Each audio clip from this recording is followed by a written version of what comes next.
I'm Coach Corey Wayne, and this is my video coaching newsletter.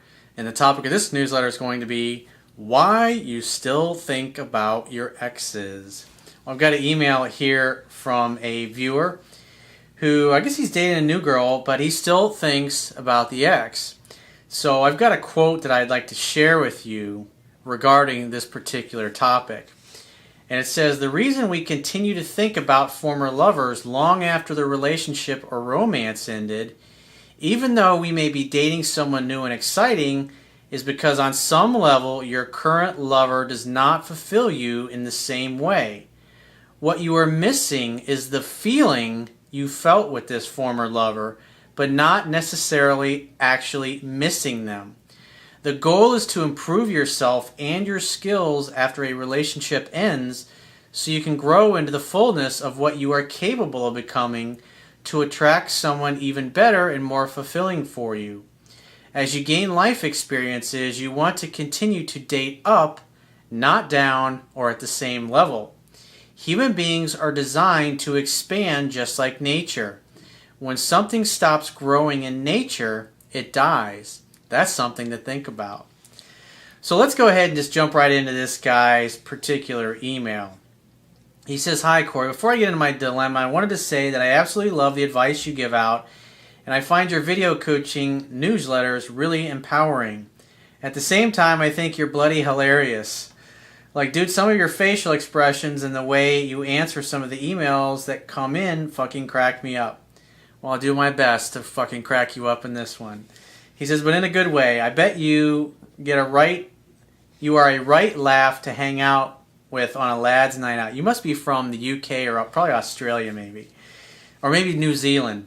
He says, "It's so refreshing to listen to a coach with a humorous personality who does all the right things but who doesn't take himself too seriously all the time."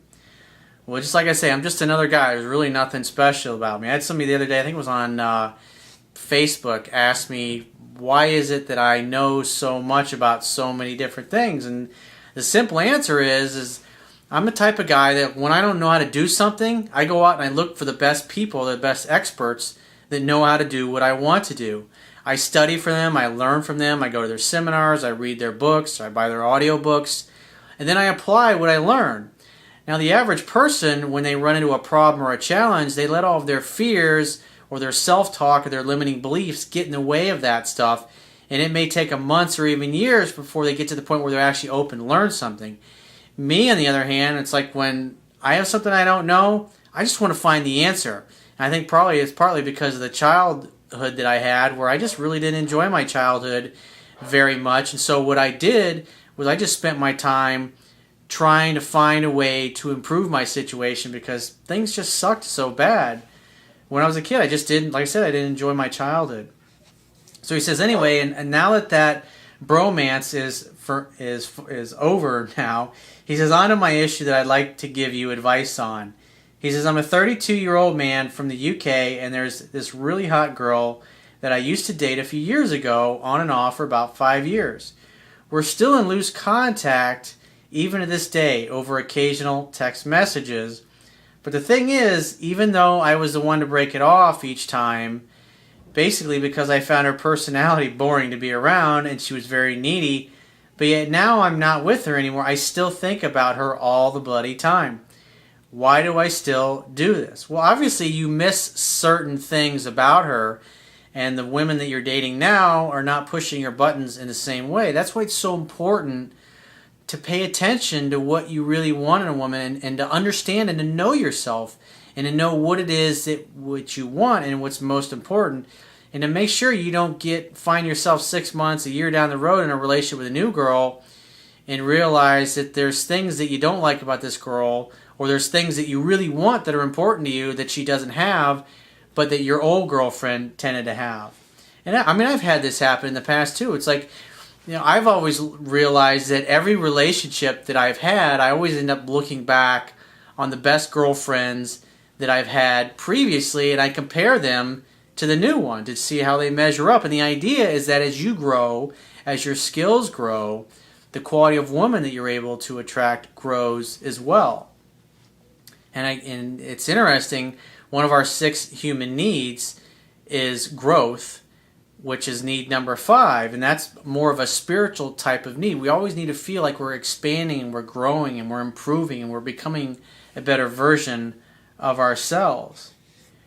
He says, it really screws up with my head when I think of other guys that she would have got physical with in the time that we broke apart. She's still on my Facebook too. Well, I know this may sound weird to some of you that are watching this, but women that I've dated I'm no longer with, including my ex-wife, I always wanted them to be happy because the relationship was over at that point. And a lot of these women I either hooked up with friends or acquaintances, or I'd be giving them advice about how to improve things with the current guys that they were dating. I just kind of had an open, unattached attitude towards that because I didn't feel like I was losing anything when I was no longer with them. Obviously, we weren't together for a reason, but the same token, I still loved them, I still cared about them, and I wanted them to be happy. And if I could contribute to their happiness in some way, it made me feel good. It's part of the reason why I'm a coach. I just like helping other people be happy, even when it may be an ex-girlfriend or an ex-lover or an ex-wife. Like my ex-wife, she hooked up with I think 3 or 4 of my buddies after we split up. And like one of my friends he was dating her for like a year before I found out that he was actually dating her, and he was afraid for me to find out because he thought I'd be pissed at him. I was like, dude, it's like I left her. I wanted her to be happy. And it's like, I think it's great that you're happy with her and you're dating her. They ultimately didn't stay together, but I just thought it was kind of humorous when I found that out because it was really bothering him. He said, I dread the day that I come across one of her status updates to say she is getting married, or I see her with pics of other guys. The other part of it is that you haven't found somebody that really knocks your socks off, and so it's just weird kind of human behavior. How a lot of people feel like, it's like when they break up. Oh, I want the other I want her to hurt more than me. I want her to be worse off, or I want her to date a guy that's a total chump so I can feel better about myself. You should want the best for her. You should want her to be happy, and vice versa. You got to want yourself to be happy. But if because what's really going on, this tells me that you're a little envious. In other words, it would bother you if she's happier with a guy than she was with you, because obviously you haven't found anybody that you're quite happier with than you were with her. And it's not so much that you miss her, but what you miss is the feeling that you used to have when you were with her. And it's important to be aware of that when you think about it, because we all do it. We all think about exes, and we all compare our exes to the current women that we're dating. He says, the thing is, she had a very big reputation as being a bit of a psycho and a very needy girl with low self-esteem, so you think this would be enough for me to find her repulsive. He says, I mean, no one wants to be around those sorts of people, right? Yeah, but you also got to look at, like I was talking about in a video I did the other day, and your family and your upbringing. And what's interesting is, like, for me personally, I had a very unaffectionate mother and father. And so, like, for me, for the women I dated, when I was attracted to women, like when I was younger, and they really didn't pay much attention to me, that felt normal because that's what I was used to. I was used to wanting love from a woman but not getting it. And so when I would meet a woman who would pay no attention to me, I'd get hooked on that because it made me feel just like my mother did. And so that felt natural to me until I obviously learned that was a dysfunctional pattern, and it was not healthy, and it was not the way things needed to be. And that's why you've got to get good at walking away from women who aren't your ideal or what you want, and not, because deep down when you know it's not right, then it's time to leave. But a lot of people stay in those relationships because they're just not miserable enough or not unhappy enough to do something about it. And you can waste years or even decades of your life with those kind of relationships. And you can't make somebody become what you want. They either have it or they don't. And that's why it's important that when you date somebody, when you start to realize that they don't push your buttons and they're not what you really want, you got to be strong enough to leave that relationship and move on, because the more you stay hung up or dating or with somebody who's not what you really want, you're not creating a space where the right person can come into your life.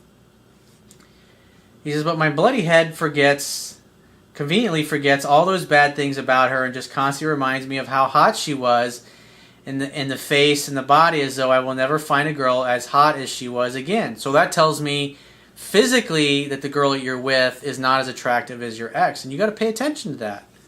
So it tells me in some way the current girl that you're dating, you're kind of settling. He says, and deep down, I guess I have this fear that because I'm 32 and I feel I'm running out of time, so to speak, to find another girl as attractive as her again. Well, that's an irrational fear. That's a limiting belief. And what you fear, you attract. And therefore, it's becoming a self-fulfilling prophecy because of the women that you're dating.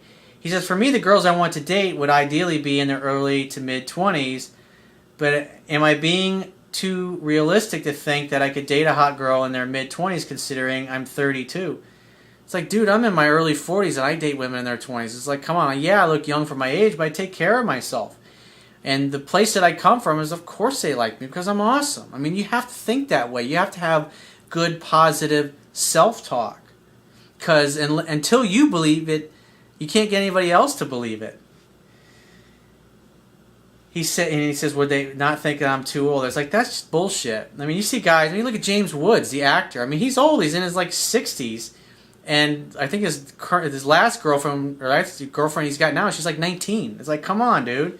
He's old enough to be a great-grandfather. It's like, come on, man. I mean, think about that for a second. And I saw him in an interview years ago, and he was talking. He's like, when you go to a pet store, it's like, do you want the old dog that's kind of old, or do you want the young, cute puppy? He's like, of course you want the young, cute one. And it's like he's always dated younger, beautiful women. He doesn't have a problem. It's all a state of mind. It's what you believe. Obviously, not every young, beautiful woman is going to want to date an older guy. But women who have a more free spirit, who are more mature, who are open to those things, it's not going to bother them one bit. Unless, of course, it bothers you. Again, think about your own self-talk in that case.